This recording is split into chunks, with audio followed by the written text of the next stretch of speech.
Traces of your world hunt me down inside.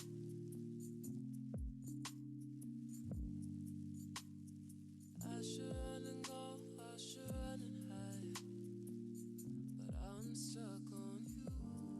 You make me feel like a fire. You make me feel like a kid. You make me feel like each other. 5 galaxies swirling in Stefan's quintet. I wanna tell you how I feel tonight. I keep trying, but the words ain't right. Nothing's fitting for a kind like you. I'm never speechless when the earth's my fuel. Killing the time, building a fire, wrapped in each other as we fall in love. I've never met a girl like you. Never met a girl like you.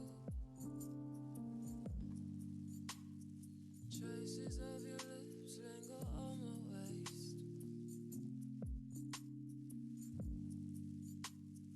I don't wanna go, I don't wanna wait. I'm needing you.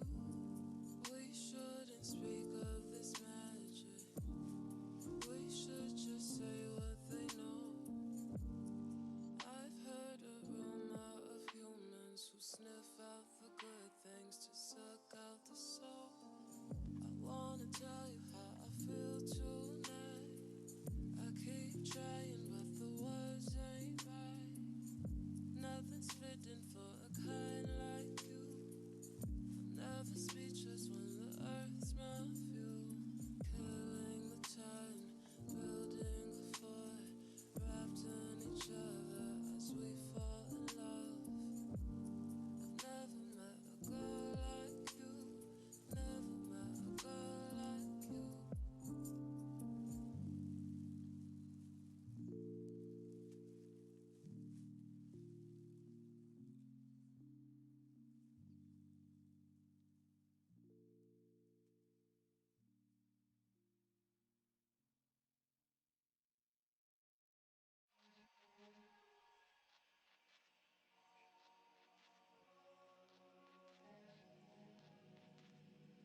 Can we get a places please in the chat? Everyone type places please in the chat. Places, everyone. Thank you, places.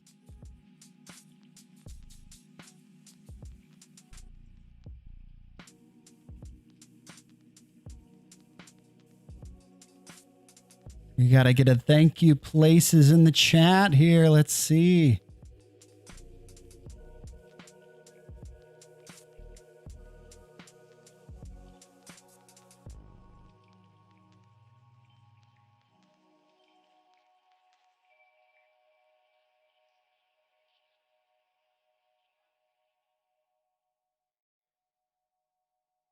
Hello, everyone. Welcome to Civic's Backstage Pass. So glad to have you all in the chat.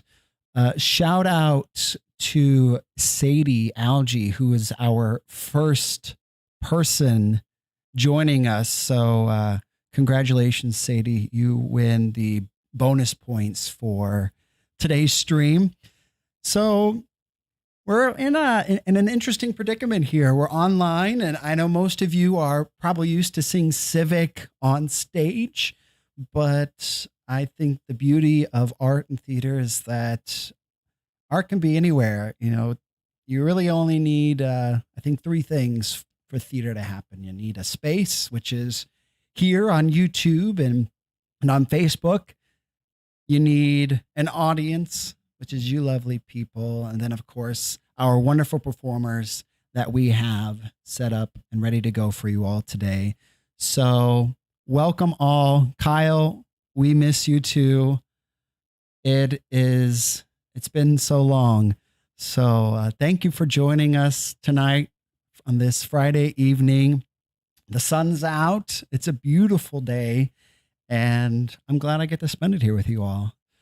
So we're just going to chat a little bit as we get some more viewers here. And just great to see some of you on the chat and talking. Sophie told me, Sadie's taking the, Sophie told you about it, Sadie. Well, Sophie, maybe next time, better luck next time, right? We got, let's see who else. We got a Miss Julie Bauman in the chat. Great to see you, Julie. For those who don't know, Julie has been working very hard on our summer camps, our virtual summer camps for Civic Theater. And she has been doing an amazing job with them. So thank you, Julie, for all of your hard work. I had to fix something on my screen, but there we go. So thank you. Xander Haan is here. Welcome, Xander. Eric is here. Welcome, Eric. Great to have you. You're going to get to see Eric Millard tonight perform for us, folks. And so this is great. This is great to see you all. I am glad I get to be here with you. So I'm the dinner theater tonight. What are you all having for dinner? Somebody let me know. Let me know in the chat what you all are having for dinner tonight. I'm not gonna lie. I had some Wendy's. That 4 for $4 deal at Wendy's doesn't get any better than this. So yeah. So we're gonna go ahead and get started here with tonight's show, Civic's Backstage Pass for you all. We're going to get started with Eric Millard, who sang Out There from The Hunchback of Notre Dame. And how tonight's going to work is we're going to have a performance, or we're going to have a discussion of different sorts about Civic. And you'll see some interviews that I got to do with the people who performed for us tonight. And so, yeah, strap in, enjoy. Make sure to share this on your social media. And if you haven't already, click that subscribe button. I only have Clash with Flash subscribe. So shout out to Clash with Flash who subscribed. So be sure to put out there. If you subscribe, hopefully that little image will pop up on the screen for you with your name on there. We're still testing out some bugs, so bear with us. This is our first live stream that we've had. So, but make sure to hit that subscribe button for us if you don't already. All right, let's see what Eric has for us. Take it away. This is Eric Millard. I am singing Out There from The Hunchback of Notre Dame.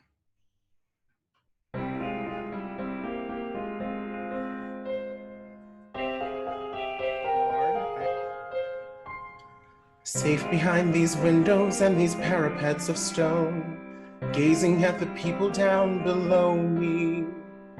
All my life I've watched them as I hide up here alone, hungry for the histories they show me.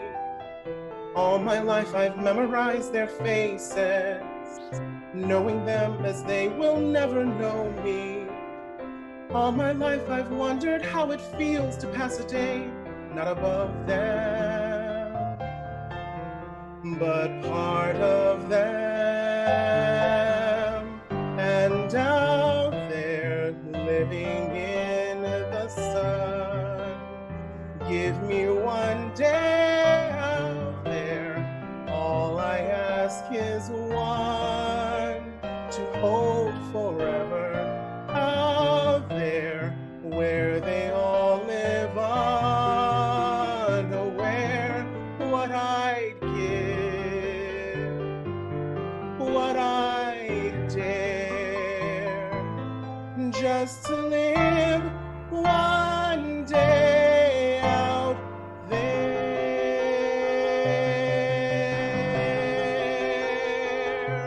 Out there among the millers and the weavers and their wives, through the roofs and gables I can see them.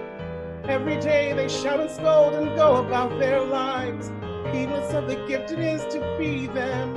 If I were in their skin, I'd treasure every instant out there, strolling by the sand.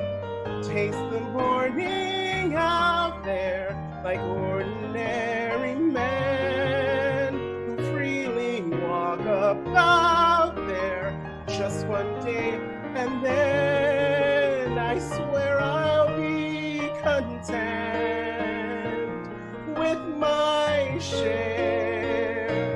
Won't resent, won't despair, old and bent, I won't care. I'll have spent one day out there.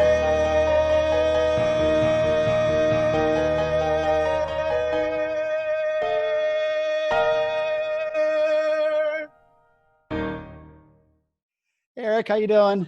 Good, how are you?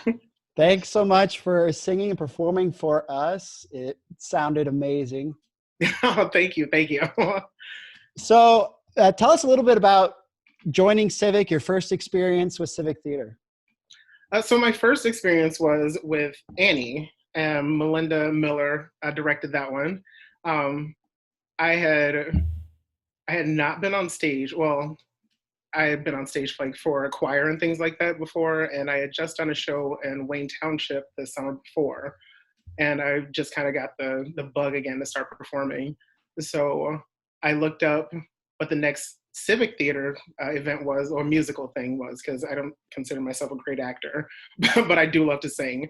So I looked it up, and it was Annie, and I figured it's something to help me at least know how to audition. So I went to a workshop the week before I think I actually auditioned, and got like the sides and everything, and figured out a song to sing. And yeah, it was, and I got the part of Drake and a couple of like side characters too, but like mostly Drake. That was as well. That was my first show performing with Civic as well. So you and I have that similar connection with that. But I think that for a lot of folks coming to, going into theater, they want to have something that they can connect with, a show that they can connect with. And it sounds like, was Annie a show that was near and dear to you, or you liked, or you're just like, let's jump right in. This is gonna sound terrible. I actually really don't like Annie, but it was something that like I said, I wanted to like get back into it, and I figured this was a vehicle for that, and I think that I was only thinking like, oh, I'll just like be like a side character or something like that, or in the chorus, but I got back into just get involved, essentially. Yeah, that's what I wanted. I just wanted to be involved. I just wanted to sing. I wanted to be on stage. That's all it was. And you guys, you have the poster there. I see behind you. You got some of your posters like, up yeah, there. That one is from Joseph. That's the one that I did in the summer. And then Annie was not the next one, but the following December. So, what are all the shows that you have back there? And I could tell there's quite a few Civic ones. There's the 10-minute play that was that summer right after Annie. And then I did a stage reading after that. Like Civic really got their hooks in me as soon as I did Annie. Yeah, they really do. So like Annie was December. The 10-minute plays were in the fall or the summer. And then in August, I think I did that reading. And then in January was Into the Woods. And I did another stage reading right after that. And then here, I'll move my... There you go. Yeah. Sorry, that's my laundry too. But then Kyle was into I did another 10-minute play too. And then Kyle was into was it out in where is that? The Delphi. For Little Shop? Yeah, and that was a Little Shop. And then we just did Mamma Mia. So you made Civic really just got you into almost everything. I mean, I know I've seen you at Civic, yes, it's Annie, and yeah, it's really addicting. I mean, you get that theater bug, and it's just you don't want to leave. The connections, the family. Yeah, right there. You talked about going to the audition workshops. What advice would you give to people who are auditioning? They're maybe new to the community, or just like you, they're trying to get back into performing. What advice would you give to those folks? If there is a workshop, I know that not all of the shows offer them, but like absolutely, if there's a workshop before, go ahead, and that's where you get a sense of what the directors are looking for. So there is that. If you can't make it to one of those, like just kind of research the show. I do that a lot because there are a lot of shows that I've honestly never heard of, Sure. or I've never seen. So like go and look up what the show is about, like what the songs sound like, so you can, well, if you're doing musicals, that's my personal thing. I go and look for what kind of songs they sing, and maybe I could do a song that's similar to that, like in the same vein for the audition, just so we can say like, look, I can sing this. I can memorize this. and hopefully you think that I can perform this. Yeah, for the workshops, what are some things that they go over at those? Let's see. What's weird is that like I've only done the Annie one, but she went over. Melinda's really great, honestly. She like went through the sides and like talked about kind of what she was looking for each character, and like we were able to like read, like it was a cold read, honestly, but like you're able to see the material in advance, so you can actually prep yourself for when you actually sign up for your audition. Mm-hmm.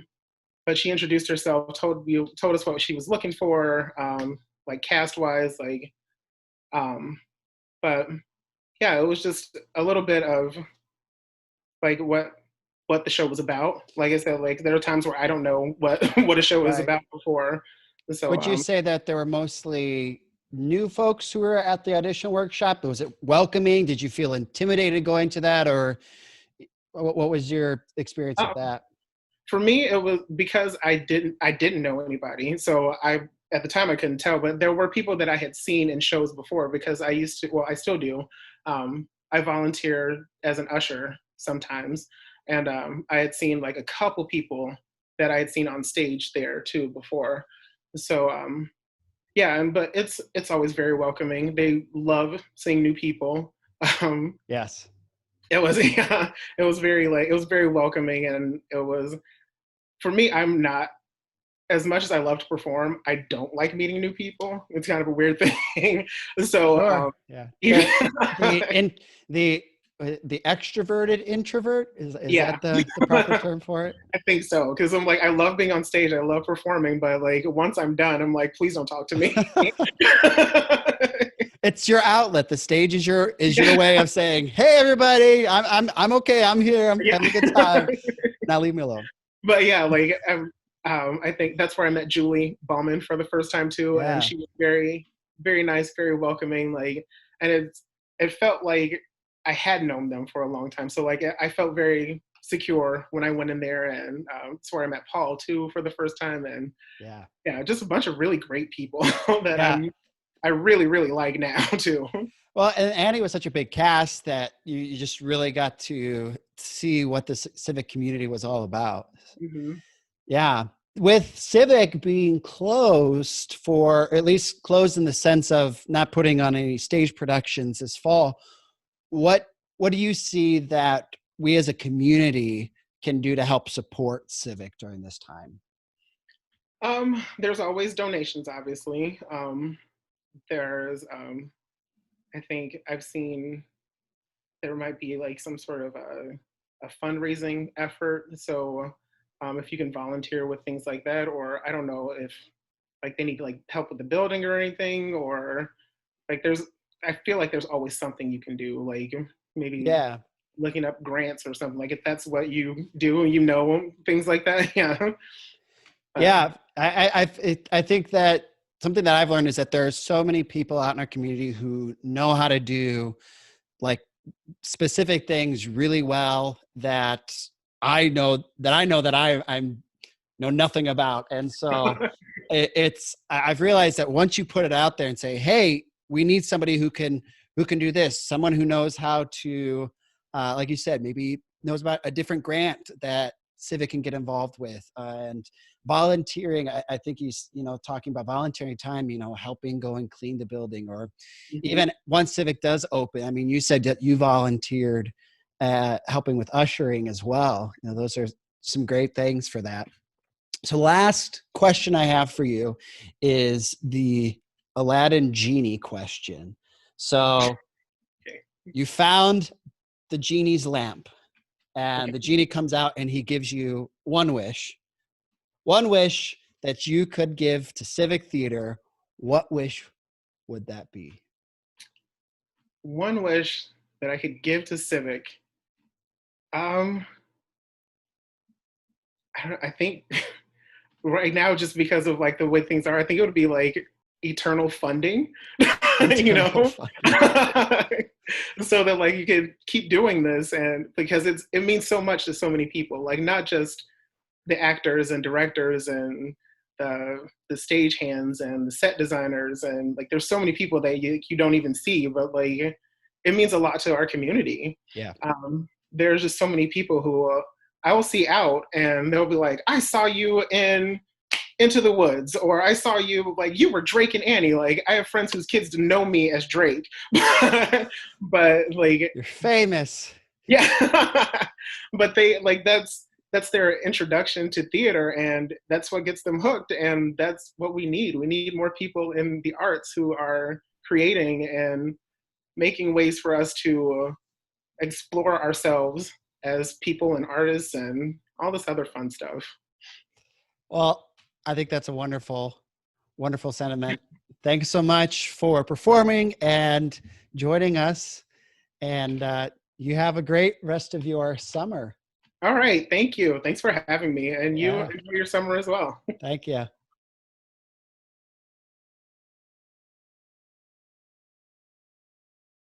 Well, there we go.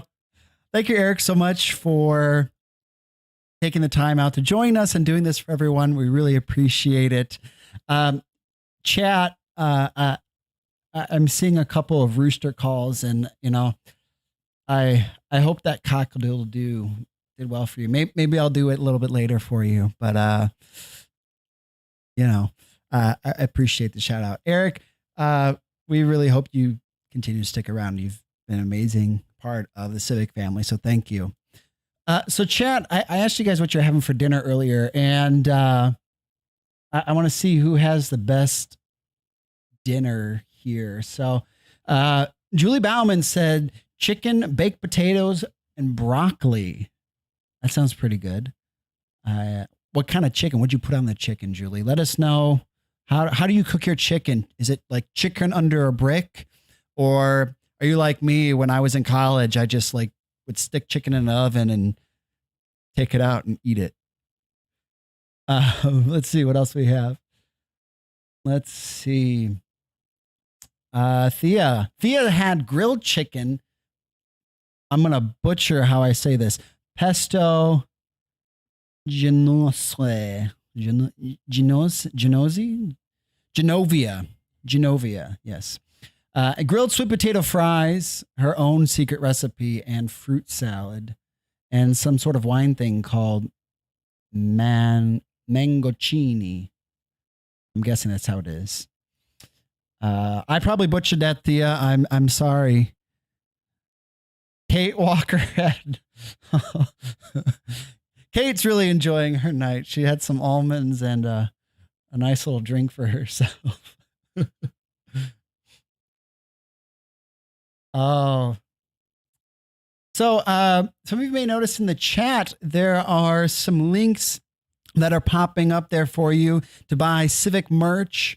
And if you have not purchased like a sweatshirt of Civic or even a water bottle, please do so. There's a lot that you can check out. If you scroll up through the chat, you can find a link to buy merch. Or if you're not looking at merch, you just want to help support Civic, there's also a link in the chat to help support Civic, and also a link down below this video for you to donate and buy merch for Civic. Help support Civic during these times.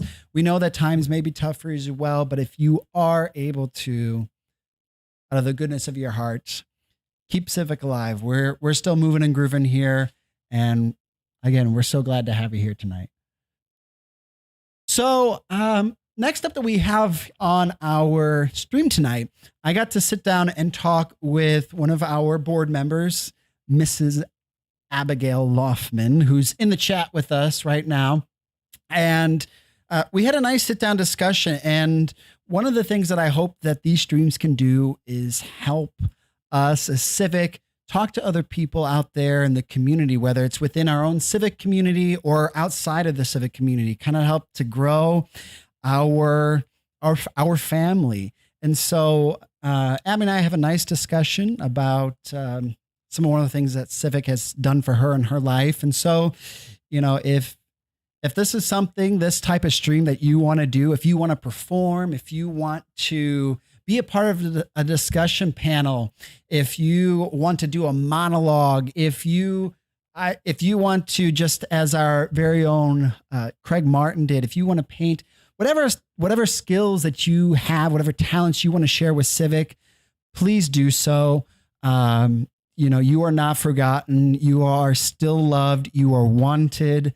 So please consider still joining us and reach out to Civic if this is something that you might want to do in the future. So I'm going to bring up Abby here, and she's going to join us here, and hope you guys enjoy. All right, Abby, you there? Hi. Hey, good to see you. Good to see you too. So for those of you who don't know, Abby Laufman is a longtime Civic volunteer and currently a board member for Civic Theater. Yes. Abby currently works in the School of Education at Purdue. So welcome. Thanks for joining us. Thank you. Happy to be here. How have you been enjoying your summer so far? It's definitely a different summer than I've ever experienced before, but I am really lucky to have a nice big deck to social distance and have a nice evening on, and we've been able to have a few people over that way, and it's good though. The weather's been pretty good, so I can't complain. That's great. So you've been involved with Civic for quite a long time. Tell us a little bit about your first experience with Civic Theater. Sure. I was born in Kokomo, Indiana, and then my family moved to Lafayette in the middle of first grade. So I was about 6, I guess. And I had done a lot at the Civic Theater in Kokomo. And when I say a lot, I mean I did a few, I did Raggedy and Andy and the Wizard of Oz. So for a 6-year-old, it felt like a lot. but I loved it. And that was something I think that my parents were like, moving is really hard for kids. What's some things we can keep familiar? So I auditioned for Tiny Tim's Christmas Carol. Dick Yeager was directing it, rest in peace. And I remember being so nervous at the audition, but he was so sweet. And I got cast as like one of the extra orphans to be in it. Do you remember what you auditioned with? I think yeah, this is embarrassing. I just sang Twinkle Twinkle Little Star because I know. Perfect. It was like, I mean, I think this was right. It had to be very early on to when we moved to Lafayette. So this was still very early on. And I just remember that Dick Yeager then had the piano, and he'd be like, well, can you meet this note? Which is great. Like, that's such a good way, especially for kids, just to like see their range and stuff. But I like totally overthought it. So I remember I kind of was like, I don't know if I can. And he was like, well, that's okay. He was so sweet. I remember Twinkle Twinkle Little Star. And I think we had to read from the script, but they were really sweet about, since we were obviously just learning to read, they were really sweet about helping us with that. And I just remember that I love, like, walking into Civic, it just seemed a lot fancier than any theater I'd ever been in before. And that was my first, I did that play. And then after that, I pretty much wanted to audition. And I think I did pretty much audition for like every show available. Worked a lot with Lori Russell. She was another one of my early. Shout out to Lori Russell out there. That's Lori Russell. I did a lot of Civic Under the Stars with her, which is something we used to do, which was really fun. And then her son, Andrew Russell, cast me in my first big part, which was Beezus in Henry and Ramona. So I was the Ramona's sister. So I've just been hooked since then, since I was 6 years old. Wow. I mean, it's a civic theater. I mean, there really is something intimate about it that I think draws people in and really makes it feel like a home. Yes. to many people. So, you know, I definitely understand that wonderful heartwarm feeling that you have. Yes, and exactly. For you, like growing up in Civic, I know for me growing up in theater as well, it shaped my life entirely. Yes. How would you say Civic theater has shaped your career or affected your career? For sure. I think I've always been a reader. Like, I loved reading. And I think that as I got to read scripts and then also just see shows, like we would go see main stage shows, or if I couldn't do a show, obviously we would go support that. I loved all the pieces that went into it, though, like that there's somebody wrote it, right? And then there's people that read it, and the people that read it take it on as actors, and there's tech that make it come to life and costumes. And for me, those stories were just really important to me. And I found that I really loved working with others. So I knew I wanted to do something that was like very team oriented, that I did at Civic. And I'm sorry, my dogs there's lots of fireworks going on. So they're feeling love for America, just like everyone else is right now with the fireworks. Love to America. Love to America. And they just love hearing about my Civic experiences. Anyways, the stories, the people, all of that. I just remember that a lot of my teachers also were really instrumental in not only supporting me at Civic. Like, I still have notes from my teachers when they would come see me perform. I was very lucky that I had such awesome teachers. And they also would just give me those stories that even if they weren't plays, I could like imagine them as plays. I don't know. So for me, like, that went hand in hand, that like theater is I use so many things that I did on stage as a teacher. Like, there were just so many different things when I was teaching that I realized I had more confidence. Improv, oh my gosh, if you're gonna teach children, you need to be able to respond on the spot. And I think theater gave me that confidence of, it's the whole yes and, right? Going with the students' ideas, or just like meeting them where they're at. And like you just said, the community around it too. Like, I knew whatever I did, I knew I wanted to help people. Like that, when people asked me what I wanted to be when I grew up, for the longest time, I really didn't know. I just said, I know I want to help people. Yeah. And Civic was the example of that, because everyone who's involved at Civic, they're volunteers. I mean, the shows happen because people love it and they have a passion for it and they want to help each other be better. And so I think being involved at Civic at such an early age really instilled those values in my life and in my heart, and just have continued to be just show me what's important, right? And like what I want to do as I keep going, and hopefully just giving back to, like, I think that's why I keep doing Civic, because I just want to make sure that I'm giving back and helping others as they go through Civic, whether they're 6 years old auditioning for the first time, or you know this, we've been in shows together where adults have come to Civic for the first time, and it's awesome, and it's just fun seeing them connect and find friends, and I love it. So I think I've taken all of that in with me. Yeah, with teaching, you're talking about improv skills. I don't think people realize how much we as teachers have to act on the spot and have a response, especially I think with younger kids, because in my experience, like with first and second graders, is they have such creative minds that will, and they go on with stories forever. And you want to sound interested, even though they're talking about their dog Juju Bee and how he was lying on the floor for 15 minutes and that he was just breathing. And it's the least interesting story, but you have to be like, yes. Oh, yes. And what about what else? Yes. And then what happens? I feel like it's great prep work. For me with high schoolers, being prepared with lesson plans, probably for elementary as well, lesson plans rarely go to as according as they wrote them. They agree. No, 1,000.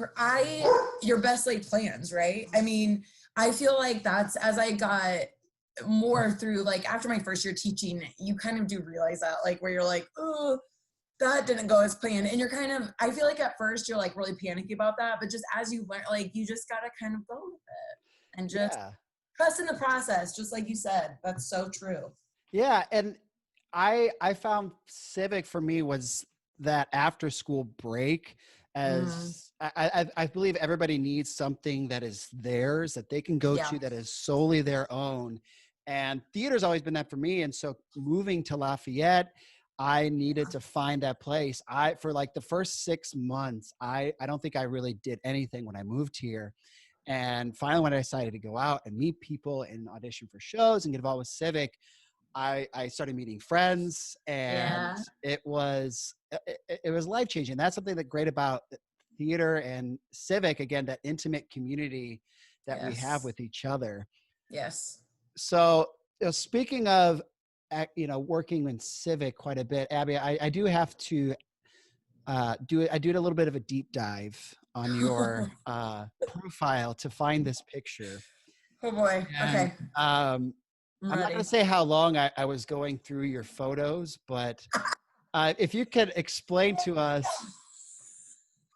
what show is this for? Okay. What was the character? What's happening in this photo here? I know exactly what's going on. So, fun fact, Miley, and this goes along exactly with what we were talking about. I helped Mel Buchanan in summer camps, and I mentioned her name because Mel was kind of the one who got that really started.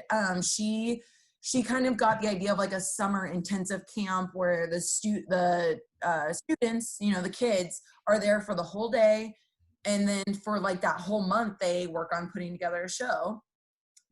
So this is Abby when she was a camp counselor. What year was this?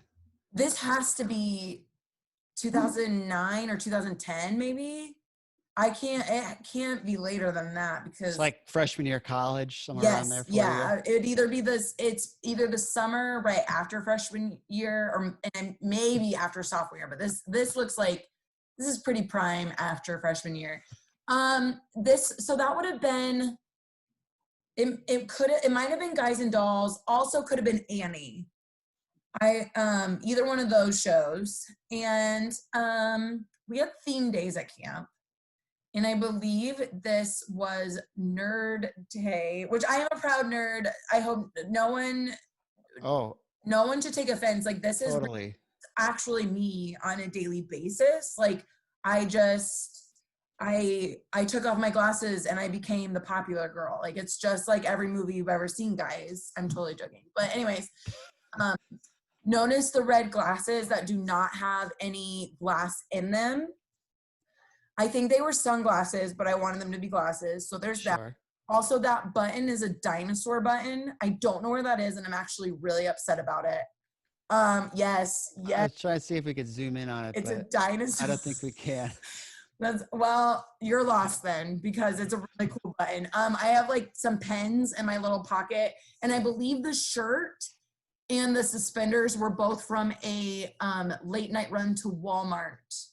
And classic.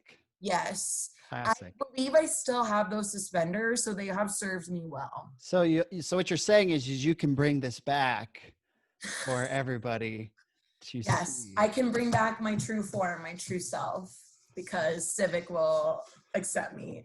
It's so funny. I have not seen that picture. Right when you showed it to me, I was brought back to summer camp and like the theme days and all the kids, and I was oh, I love it. I love it. And this year, their camps, they've moved to online for the majority of them. And I got to see one of them in action, one of their Hamilton choreography camps. Ooh. And they use this program called Flipgrid, and they recorded their own work at home to show what they did. And then they come together live and they do it for each other live. And so Julie and TJ, Rosa, they've been working really hard on getting the kids active with that. I love it. So it kind of on that topic, how can we, or how can the community, how can we support civic theater during a national pandemic? Like how do we keep things, such a good relevant? question. And I think I think all of us care about so many different things too. Like, we all want to see, like, we want our community to be successful. Like, we don't want anyone, we want to make sure everyone is getting help and everyone has a job and all that stuff. I think one of the best things that I've tried to do, and for other people who are kind of like you and me, us millennial. Are you a millennial? I think you're a millennial, right? Yeah. It's like 80s to what, 1999, 2000? I think so. Yeah. So there's probably lots of millennials, tuning in too. And I would say it has not always been easy for us financially I'm very lucky I've kept my job. I know you have too. Like, we've kept our jobs, and my husband has as well. But I mean, we don't have a lot to give, but one thing that I've tried to do is even just like $5 on a Facebook fundraiser, or even just, if I can give even just a little bit, any amount helps. And, if I can't donate financially, I try to share as much as I can. Like, social media, as we know, is such a awesome way to connect with others, right, especially in a time when we cannot connect face to face. I've loved having social media so that I can Zoom and I can FaceTime and I can see what's going on in our community. So the more people can also just share about maybe fundraisers we are having, or even just, we are still offering camps, and those are great programs that Julie and TJ are doing.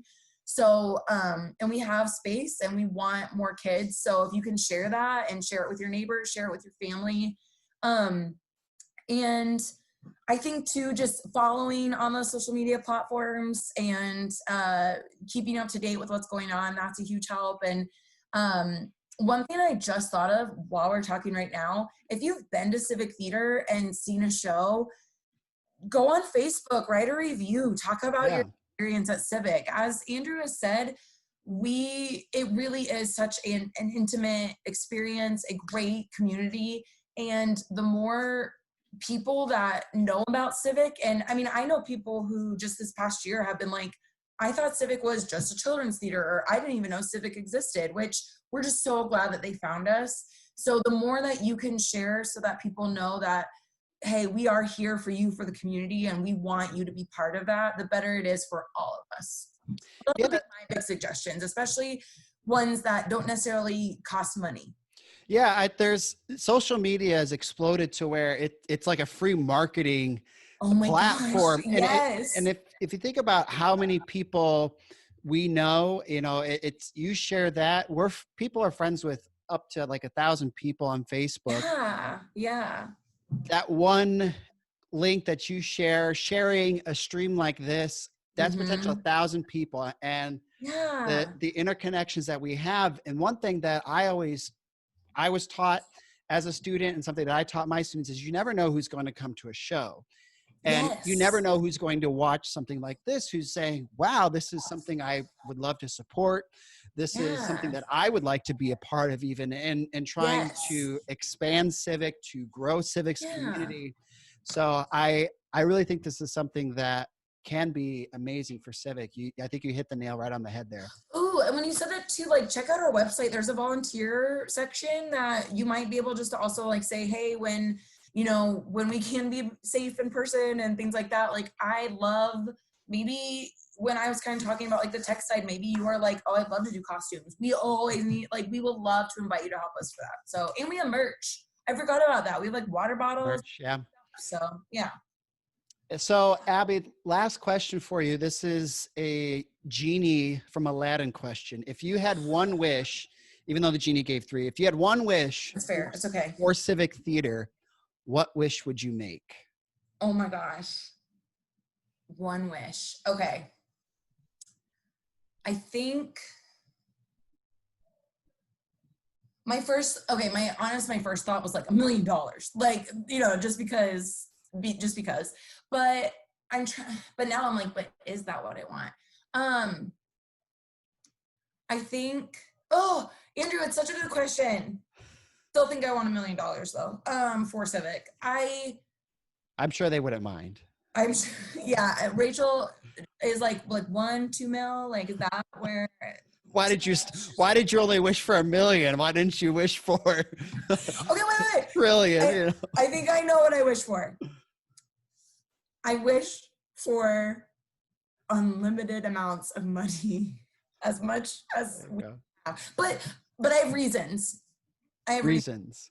And my reasons are, if we were able, Civic does so much with youth outreach and education. Julie Bauman is a godsend to Civic Theater of Greater Lafayette, and she works tirelessly to not only provide programming for local schools, but she has worked with groups that represent people with disabilities. She has been in almost like every school, I feel like, in TSE, LSE. I mean, she is providing after school programming, during school programming.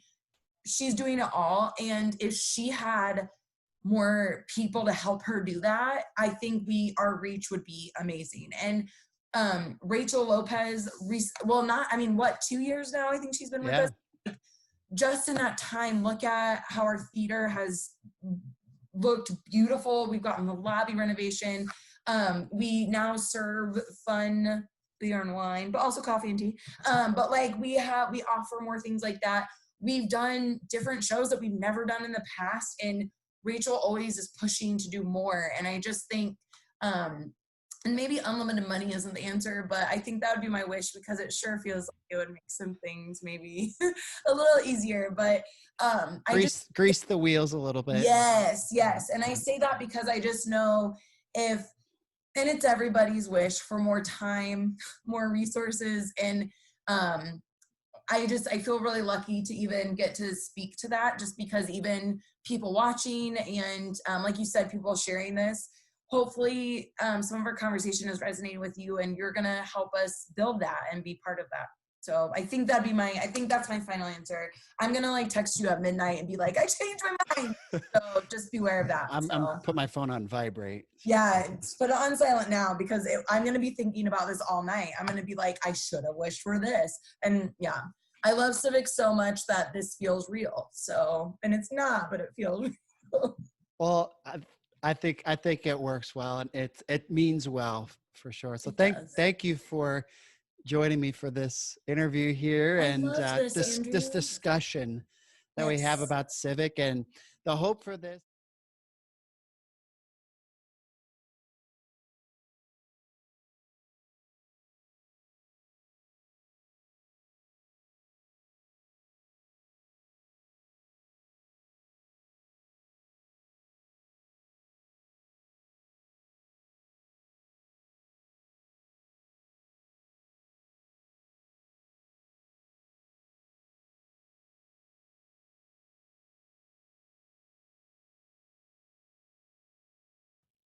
My mic has been off this whole time. Great. First stream kinks. We're working out. It's all right. Thanks, Kyle. Where was I? So let's go back. Thanks, Abby, for joining us. You are a treasure.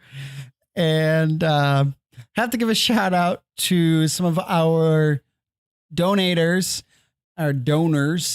So typically what we would like to have set up for this is a donation button or super chat.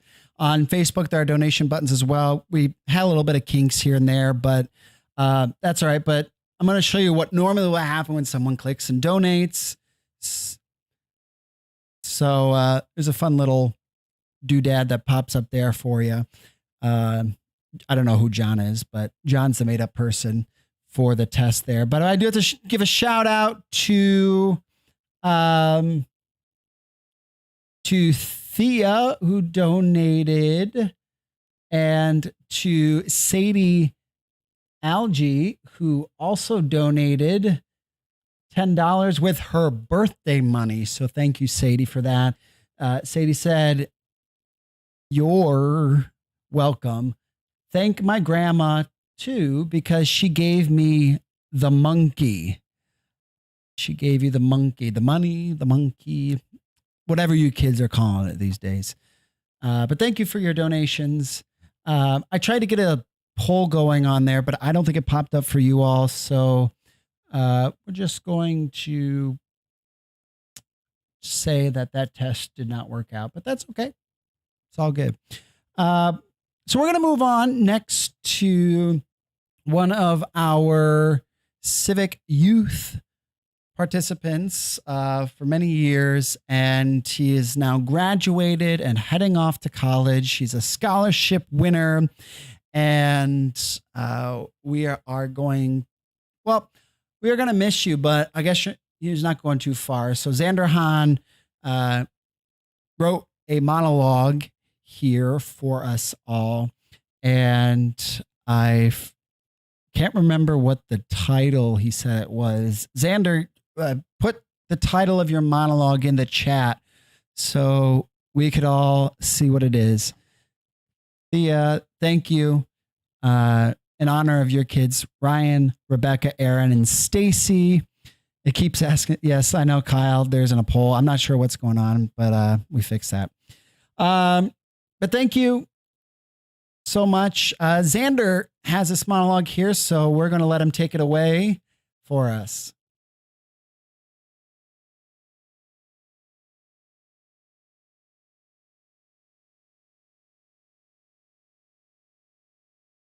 Okay, so that's a little glitchy, which is okay. I anticipated that, so I'm going to pull this one up instead. Boom.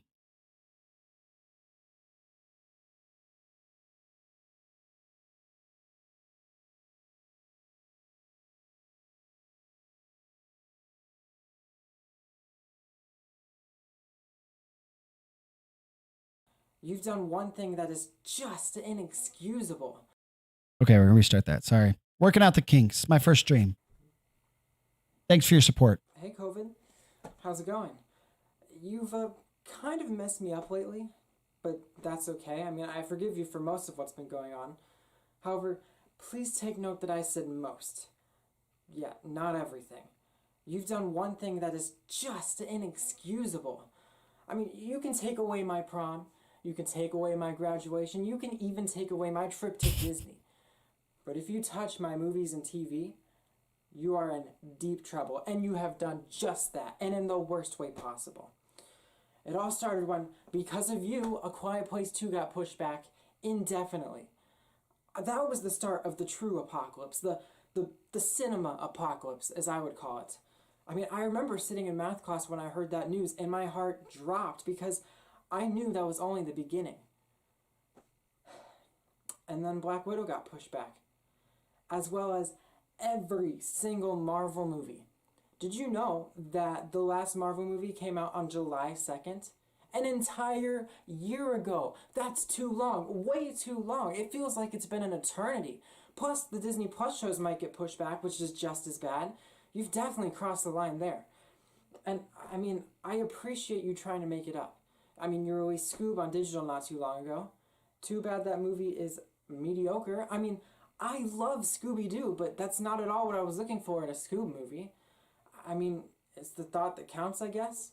And don't get me started on The Walking Dead. You released every single episode except for the season finale. Do you know how annoying that is? The penultimate episode was all set up for what will seemingly be a fantastic finale, and you make us wait to watch it. And we don't even know when the episode's going to come out. And plus, we had to cancel our cable because we didn't use it enough and we aren't going to wait for you to catch up. So I don't even know how I'll watch it anymore. So unless you can release all these movies I've missed out on right now, I only ask one thing. Let things go back to the way they were. No more delays, no more cancellations, no more closing of movie theaters. And also, I demand that movie theater popcorn taste exactly the same as it was before. If you don't make that happen, oh, you've made a big mistake there, my friend. Thank you, Xander. I had a great opportunity to talk with Xander a little bit about some of his opportunities coming up. So, Xander, come on and join us. Hey, Xander, how you doing? Hi, I'm doing great. How are you? Oh, doing very well. It's been a very interesting summer, to say the least. I know that, especially for you as well, and graduation must have been very different for you. So, have you guys had a ceremony? Nope, that's actually coming up in 2 weeks, I believe. So the 17th, I'm pretty sure. But Okay, yeah, so almost there. Well, congratulations on that. Thank you. So the monologue you performed, very relative to what's going on right now. Do you want to explain what inspired this monologue? Yes, of course. So I am a big movie person and a TV person. I have seen, that's one of the biggest things I'm doing, one of my hobbies, just watching movies, TV.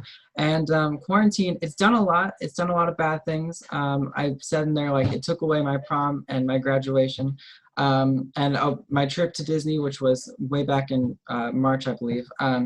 But the most painful thing of all, I feel like, is all my things are being pushed back and delayed and stuff. And it's like I mentioned, like the Marvel movies in specific, because it's been so long, and I love those. It feels like I can't go without them for a few months. So it's really been, it's kind of a funny comedic way. Because it's not that serious. There's a lot more serious matters going on that I could have had a monologue about, but Sure. It's supposed to kind of be relaxing and chilling, I guess, but also it's serious to me because I want these things to come out, but they're not. So, yeah. Right. I personally cannot wait for the third Spider-Man movie to come out. Oh, yeah. And I know that it has to wait its place in line for all these other movies. So I was like, oh my goodness, it's going to be like 2023, but like you said, there are some more pressing matters out there, and it's okay for us to find some humor during this time. And I like what you did with the Marvel movies. I think it's something that many people will be able to relate with. Yeah, thank you. So, kind of going back a little bit here in your time with Civic. Could you tell us or explain to us your first experience that you've had with Civic Theater? Yes, definitely. So I started Civic because I saw a play a long time ago, I think like 5 or 6 years ago, called Retreat. It was a Civic youth show, and it looked so fun. All the actors were having a great time, I could tell, and so I wanted to be a part of that. And my parents have acted a lot, and my dad's written many plays. So I decided to give it a shot. So I auditioned for Monster in the Closet, which was directed by Laurie Russell. And I had a blast. The thing about me is I'm a pretty shy person, and it really opened me up to who I am, and I could talk to people with ease, and it was a wonderful experience, and I had to continue doing it from that point on. And so basically after that, I did it nonstop for the past, since now. I've been in 18 plays at Civic over the years. But yeah, it was wonderful. I love, Laurie Russell directed my first 2 shows, and she's the one who this scholarship is kind of under as well. And it was fantastic. I have so many friends from Monster in the Closet that I still talk to. I've worked with them over the years as well, but it's given me connections and a lot of fun. And I don't know, it's something that I want to continue doing for the rest of my life, because that one show. You mentioned a scholarship from Laurie Russell. Tell us a little bit more about that scholarship and how you'll be using that for next year when you head to college. Mm-hmm. Yeah, so there were 2 scholarships, the Justin Newell and the Russell Scholarship. I was a winner of the Russell Scholarship as well as Amelia Goins. And so basically, that one's more of what you have done to Civic, and the Justin is what Civic has done for you. And so I applied for both of them. Quentin won the Newell one. But basically we're going to get $500, and I don't know, I'm probably just going to, I don't know, I have a savings account, not really for the college, like paying for college, but for just fun stuff in college that it might come into handy. I don't know, I might have to apply for a new job or something, so that will be great to kind of get me jump started into college. So it's probably going to be boring stuff like food or clothes or housing materials or whatever. So you will find that food and clothing becomes less and less boring as it becomes more and more of a necessity. You're like, yeah. Okay. So that becomes pretty exciting, I will say. Okay. Where are you going to school? So I'm going to Purdue University. I'm going to major in acting. I haven't chosen my classes yet. I'm going to be doing that tomorrow, actually. Okay. But yeah, so I'm hoping to, I'm going to major in acting and hopefully have a career in acting in some form from there on. And I know that'll be very challenging. There will be a lot of struggles, but I'm excited for the future. I had a camp this past week called Quarantined, and I met with a bunch of professional actors, and it kind of put my mind at ease for the future, because they talked a lot about what you're going to go through and how it is and how much they enjoy it and stuff. And yeah, it kind of put any worries that I had aside. So I'm excited. That's great. What made you choose Purdue for theater? Well, kind of a mixture of things. It was between Purdue and Ball State. But with the times going on with quarantine and COVID, Purdue is so close to me. It's not that far away. But while Ball State is a few hours drive, maybe an hour. So just being closer to home, being next to Civic Theater. So if ever I want to come back here, I definitely can. I definitely plan to. Yeah, just I took some interviews. I got to look around the theater department at Purdue a few times, and the most recent time I did it, they gave me like a really in-depth tour, and it was fantastic. It was mind-blowing, and I feel like it's going to be a really good school, because what they showed me was beyond my expectations. I was speechless when I was there, because it was crazy. It was awesome. So I think that was definitely one big determining factor of that. So That's amazing. I could see the excitement in your eyes. I mean, you're going to do spectacular with that.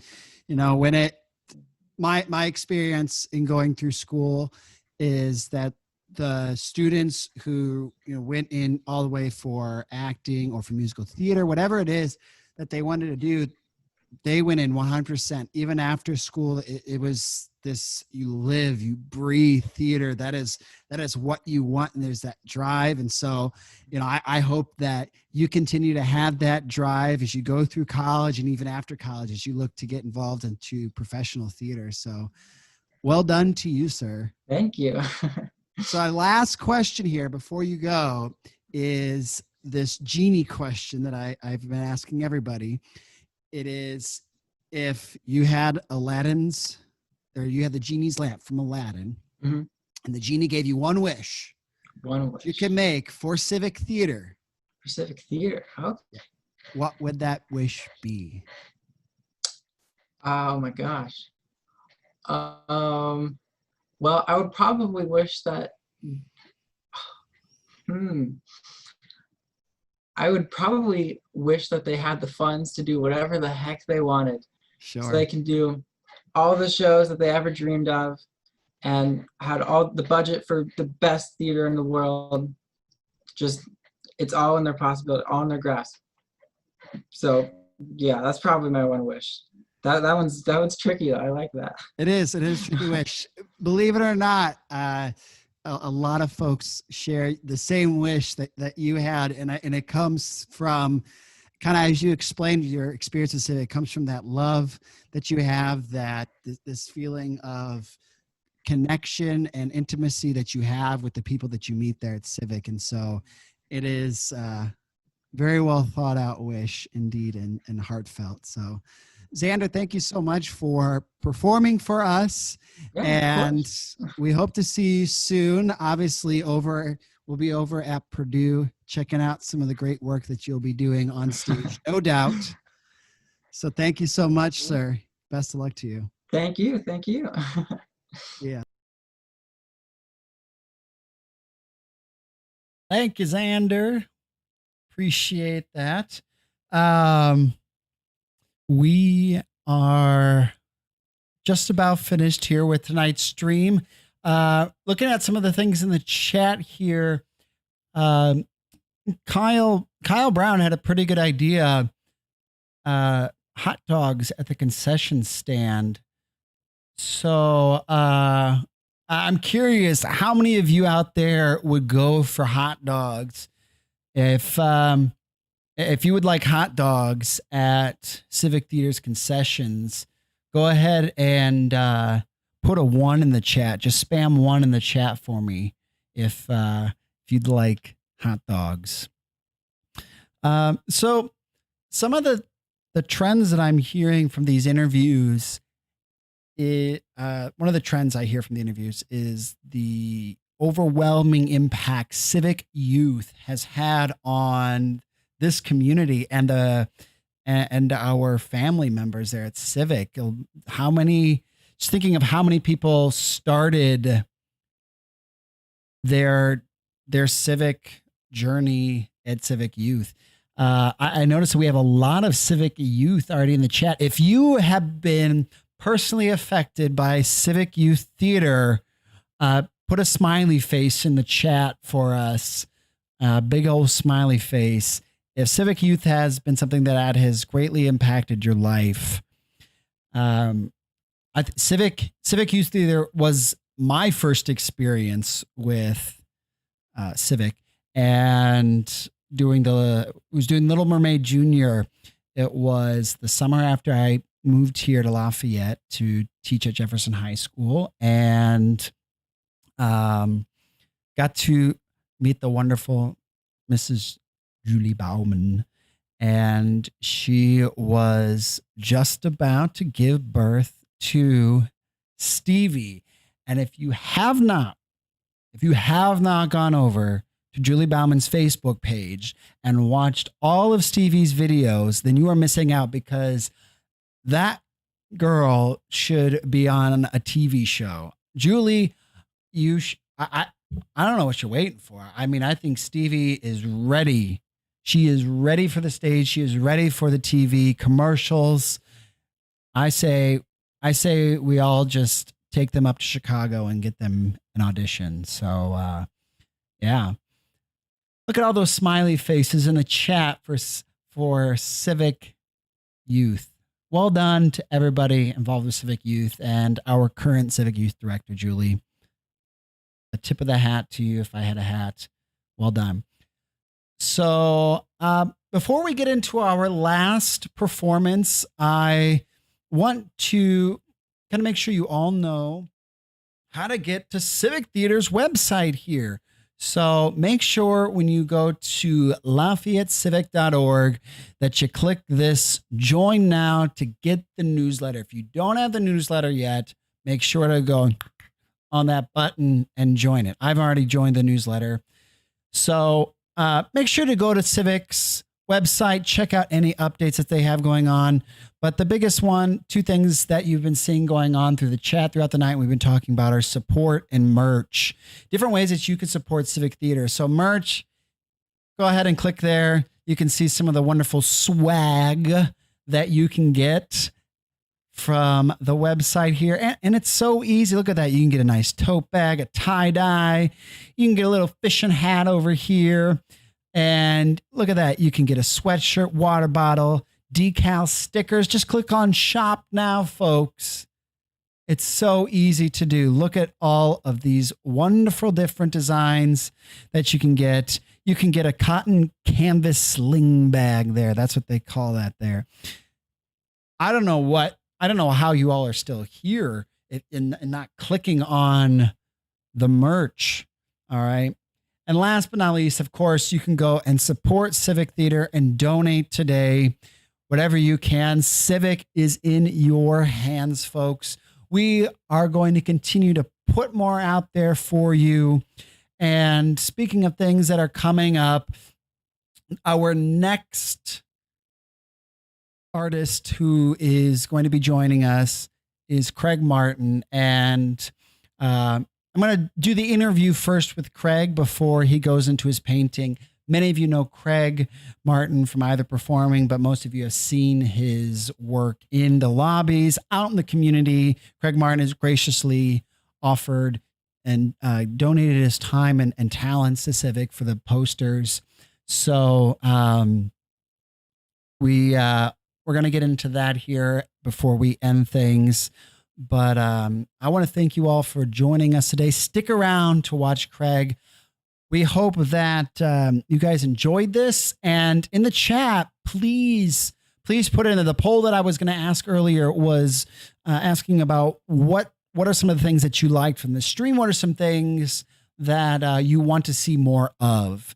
So musical theater, monologues, if you like those community discussion ideas, whatever it is, we're looking for any and all ideas and what we can do to help make this better for you, the viewers out there.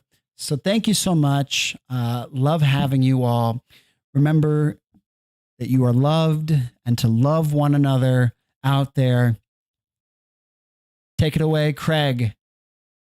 Hey, Craig, thanks for joining us. Hey, thanks. Nice to see you again, Andrew.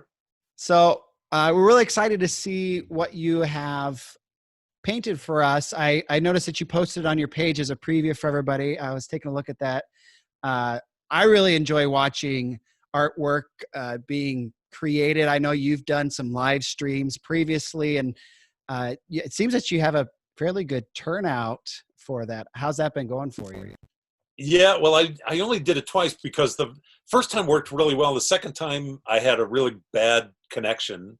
And I think, I did really well the first time because it was the beginning of the pandemic. People were just starting to really flood the internet with Zoom conferences, and it really hadn't started to, absorb it. And my studio is like out in the garage. And so the second time I did it, all of a sudden I had bad connection, and it was breaking up, and then it just quit on me.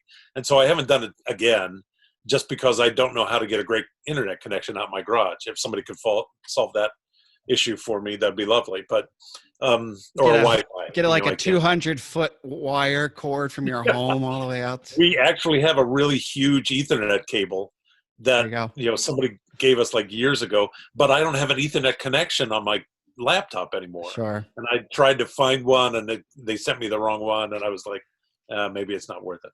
But I like doing it. I just I don't know what anybody else thinks of it. It's weird because I know my drawing process, and I'm there and I'm doing it, but I'm in my head I'm thinking no one else is going to want to watch this. This is like literally watching paint dry.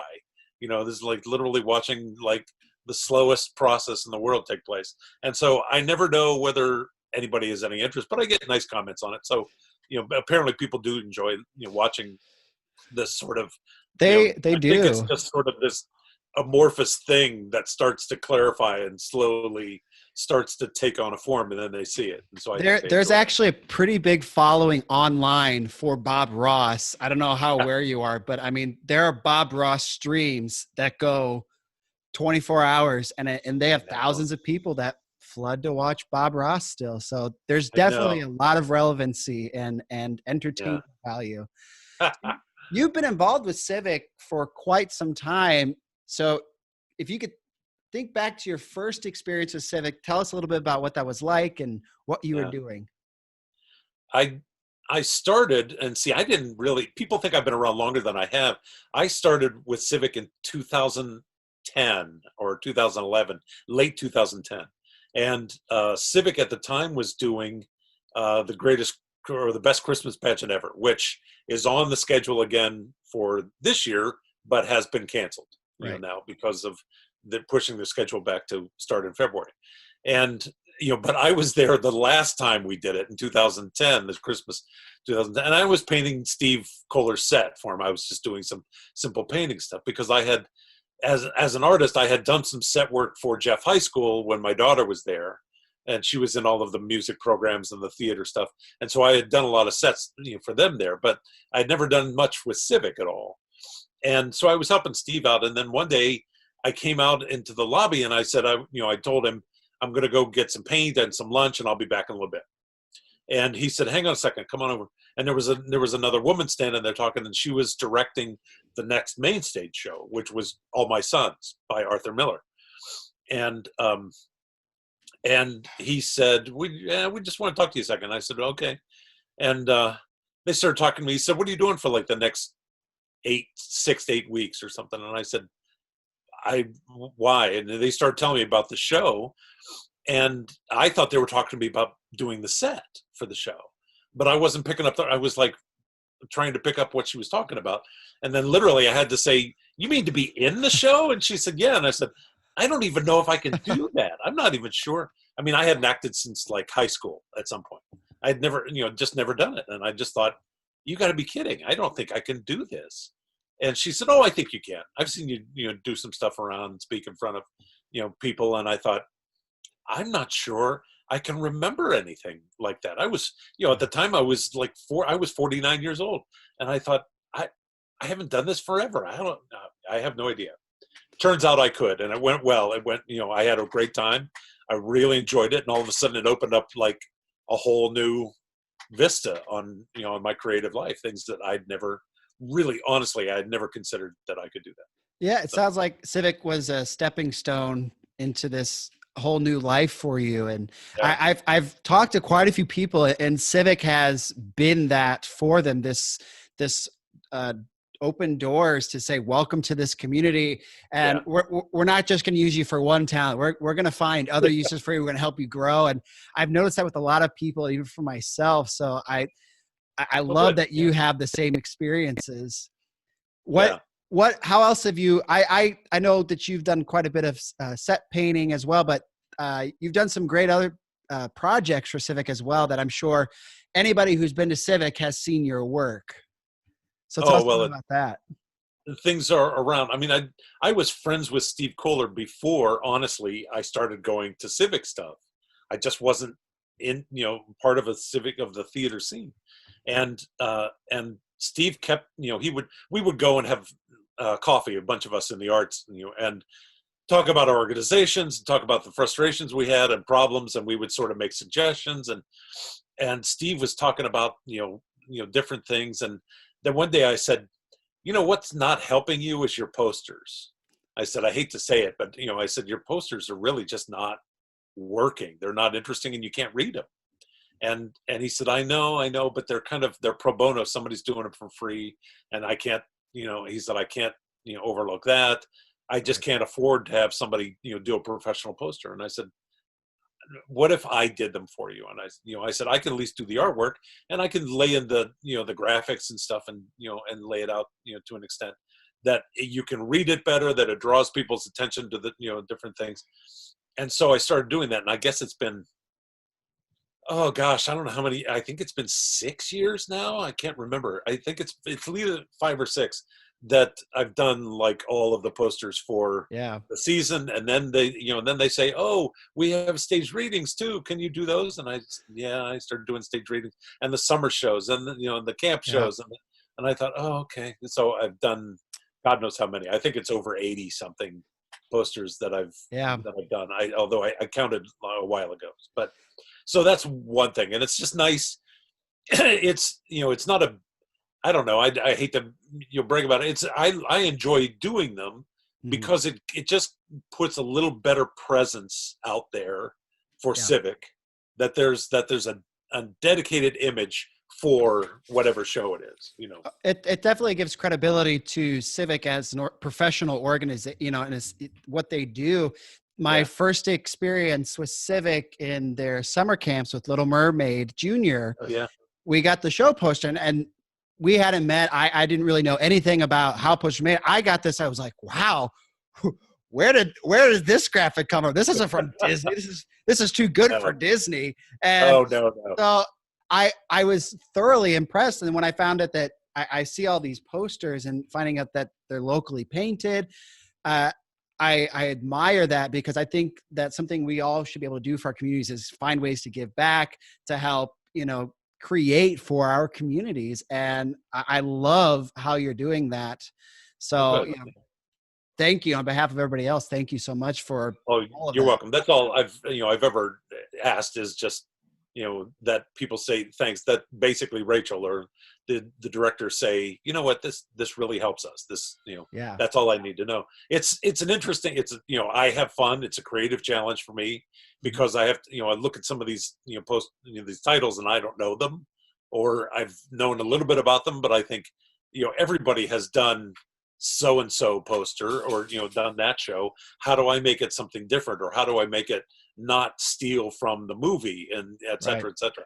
And so it's a creative challenge for me that come up, and then it's great that people are very appreciative, and they throughout the year they come up and I can't tell how many times people come up and say, I just heard you did all the posters in the lobby. I didn't know that. I've known you for 3 years and I didn't know you did those. And I'm like, it's fun. It's just something that is great way. I feel good contributing to Civic, that in a way that is unique, that they can't provide really, in much of a better way. Right. So. Yeah. Well, it's great. I know that I've always looked forward to it, especially at the season reveal. So, cool. And I think people, were they up for posters, those big ones, they were up for auction or as well. Yeah. Because once I have them, I'm kind of like, well, I don't know what I'm going to do with them. And, there's another way we can benefit Civic if they can sell them or auction them or do whatever, and then occasionally they have someone who says, like, as soon as the posters came out last year, someone said, I need To Kill a Mockingbird. Yeah. I have to have that poster. And they did. They ended up buying it, and it hung on the wall the rest of the year, but then they have it, now it's gone. So they eventually did take it. But, and there are people who have them to their collections.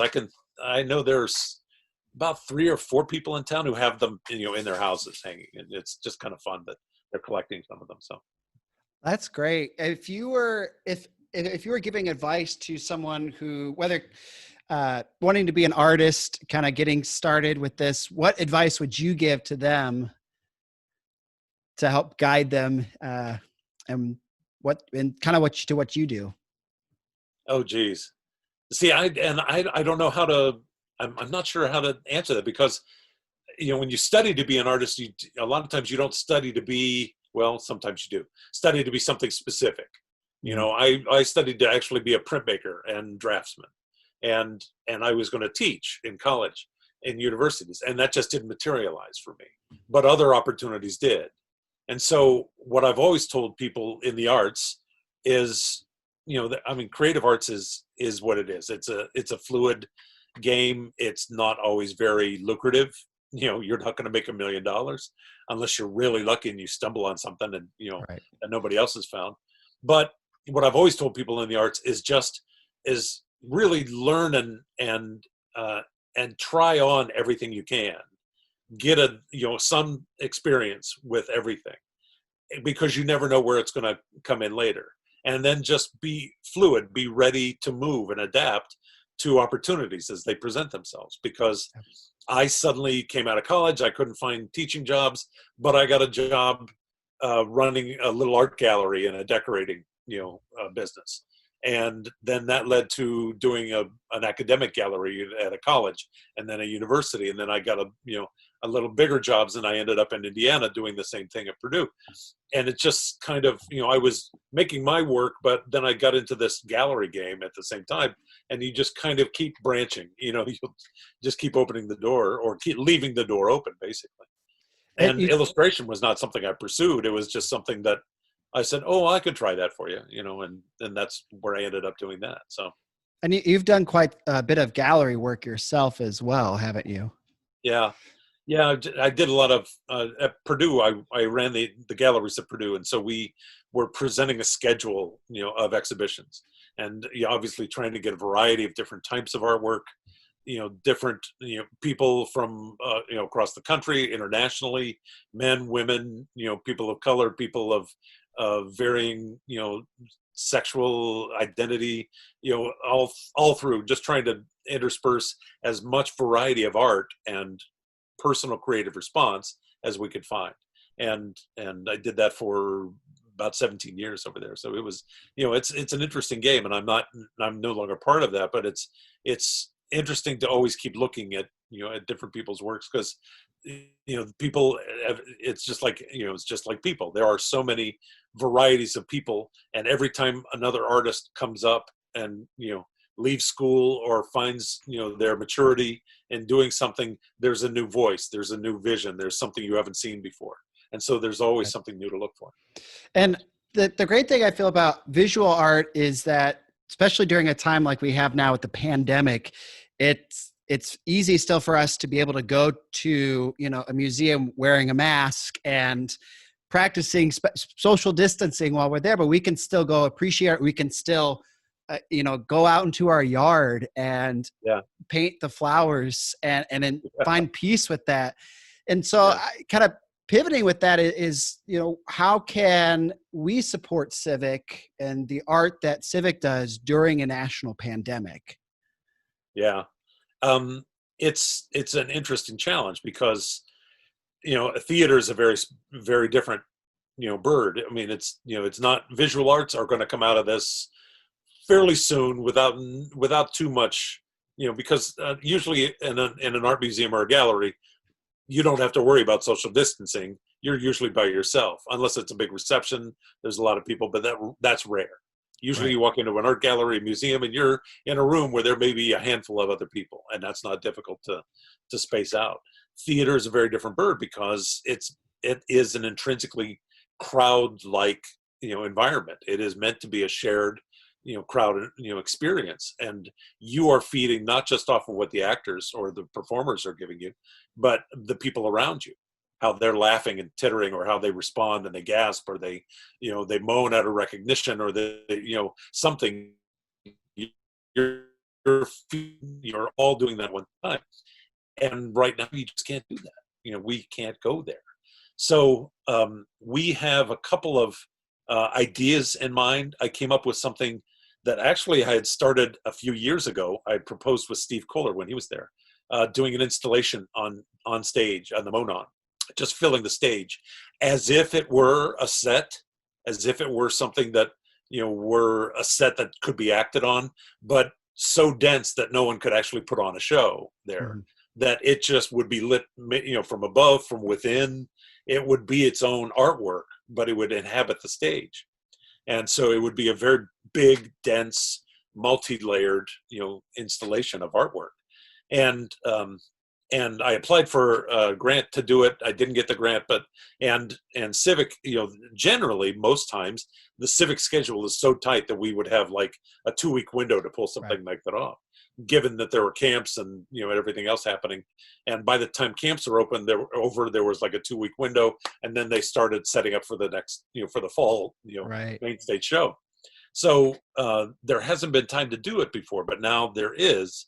And so I threw it at Rachel, and she said, I love that idea. And what we're trying to do is I've created an installation on the Civic stage, not as huge as I had originally intended, but it still fills the stage, with the intent that individual Civic performers, individual or in pairs, obviously in whatever socially distant, or if people live together and they're comfortable, they know that they're not infecting each other, that Civic performers can go on stage and do something within that installation. Mm-hmm. And most of it has a nature base, and most of the artwork, it's my artwork that I created about 4 or 5 years ago. And some of them are large pieces. And then I'm also tying in like actual plants, living plants and large things, and pieces of old sets, pieces of the Into the Woods set are incorporated into it. So it has sort of this staged theatrical presence, but also sort of a natural, organic presence. And we're inviting individual performers from Civic Theater to go in and do something, to read or recite a monologue, or sing a song, or perform a small interchange, a scene for like 3 minutes or something, 3 to 5 minutes, and do it obviously one at a time, with the intention that we're going to video them and put them onto one video compilation with credits and a little bit of editing. Hopefully, I don't know anything about that, but I have friends. And so we're trying to put all this together and come up with one thing called natural distancing that will go out and hopefully be something that people will purchase for download, and it'll be a fundraiser for Civic. And it'll be a way that Civic performers can keep performing, can keep going on stage. Because I've talked to lots of people, and I've had the luxury of going in and working on the stage, painting the stage again. And it really, you really get excited and think, I'm back at Civic, I'm doing stuff. And you know that there's not going to be an audience. Right. But hopefully we can do this and put it out there as individual, presentations within the same environment. Everybody's going to be in the same environment, but different parts of it maybe. And then we'll, put it all out there, and hopefully people will be able to see it and pay for it and help push things along. I love that idea, because, seeing that Broadway shutting down for the rest of the year, people automatically go, well, what's going to happen to the theater community? What's going to happen to the arts? And it's going to be fine. I mean, if you look at theater and art, and throughout the span of time, it's changed, it's adapted, it grows from whatever society calls for it to happen. I mean, that's what art is. It's a reflection upon life and society. So I don't have fears with it. I think it's just going to be different. And as you were saying, how, painting the different posters, each show is a different challenge for you. This is a different challenge for us. And I get excited to rise to that occasion. So it's nice to know that, you're right on board with that as well, and finding new ways for us to be. Yeah. Well, like I said, I had the visuals, and I thought, at least we have a visual, we have a backdrop, and then maybe somehow we can find a theme that ties everybody together, throw them in one by one, and boom, we have a sort of a show. Yeah. Comprised of segments, and maybe that'll work. And I agree with you that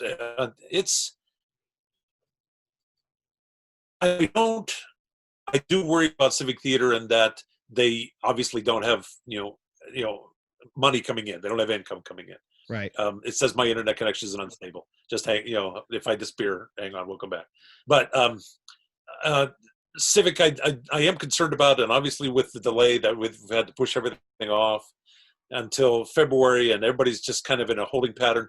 But I've told Rachel, I've told my daughter, I've told a bunch of people, the one thing I know is that Civic will be back at some point. It's going to exist because people want it so much. It's been a part of the community and theater itself. And whether it's, even if somehow Civic Theater of Greater Lafayette doesn't exist, there will be theater. Something will happen. And whether it's something like what we're making up, ourselves, or Civic Theater will be back. I'm sure of that. And it's just a matter of time, and it's a matter of just waiting this out, because it's intrinsic to what we are, to what we want in life. The people who've been coming to Civic Theater for years will wait, and they'll starve, and they'll be hungry for it, and they'll come back. Yeah. And people who don't even go to theater now, when it's an opportunity again, they'll say, damn it, I should go. We've missed out. This is something that we've missed out. Like I said, it's a community conversation. It's not just being performed at. We are all part of that performance. When we go at night, we sit in the rows and we sit there. We are responding to the art, the performers on stage. And that's as much a give and take as anything else is. And so I'm sure it'll be back in whatever form and whatever changes that are necessitated, God knows, but hopefully not drastic, and that it'll be back for us all. Yeah. So last question for you, Yeah. going off of that wonderful sentiment, would be, if you had the genie's lamp from Aladdin, Oh gosh. and the genie came out and he gave you one wish for Civic Theater, what wish would that be? What would you make? Oh my gosh. And see, I'm almost in like a pre-epidemic and a post-epidemic, a mindset, because I don't know what I would say now in terms of what Civic need, because we're at the mercy of the flu, of the coronavirus, of the virus, I guess. We're at its mercy, and we can't do anything until we figure it out. And so I don't know what to say now, because Civic, unless I would just give them a huge infusion of cash. There, you have all the money you would ever need. But pre-pandemic and maybe post, if we get back to some sort of state of normalcy, it would be facility. It would be finding a way to increase and improve their facilities, so that there was a better shop available that maybe goes off the back of the stage instead of being a part in the parking lot, that Sure. there's it's connected with a big garage door, and set pieces can be traveled back and forth inside there, and obviously more space for classrooms and office. I've watched the Civic office struggle over the years as water dripped down over the fluorescent lights in the ceiling. That building is at least dry now, but it's not a great building. And I would, if pre-pandemic, if I had the opportunity, it would be facility. It would be to create something that would augment what they have or what they want to keep, presuming they want to keep the Monon Depot Theater, and just add an augment to it. I love it. I think it's great. Thank you so much, Craig, for joining us. And I implore everybody after this here to stick around and watch Craig's wonderful artwork and the process that he does. It is truly wonderful. Thank you for everything that you've done for Civic, and the beautiful artwork, the posters, and the time and commitment that you've given. So thank you again. Thanks for mentioning it. And thank you for doing this, Andrew. I appreciate it. Have a good one. Thanks so much.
Thank you for watching, everyone. You are loved. You are welcomed here at Civic. Thank you for joining us. We hope to see you again soon. Take care.